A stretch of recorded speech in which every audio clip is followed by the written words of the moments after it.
Okay. Hello guys, may hapon sa tanan, no? Tingnan mo ang aming ginagawa guys. Nagsisidling kami ng talong. Ang variety pala nito guys is Calixto F1. Yan guys, abangan nyo sa susunod guys. Pakikita ko sa inyo kung paano palaki ng talong guys. Mga next week gagawa na naman tayo ng ulit. May mga tips po kayo, boss, kung paano nyo pinapatubo itong talong nyo? May tips po kayo?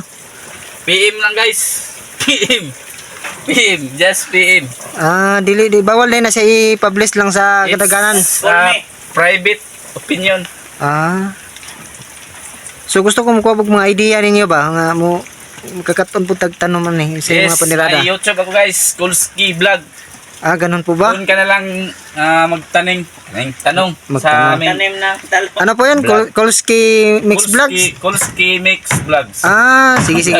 Search ko po yan mamaya. Tapos subscribe ko po yan. Yes, yan. Salamat. Marami po yung mga doon, mga tutorial niya kung paano yung mga pagtatanim ng klaseng-klaseng gulay. Pag magtanong ka, PM mo lang kami. Sasagutin ka namin. Sige. Maraming salamat po, boss.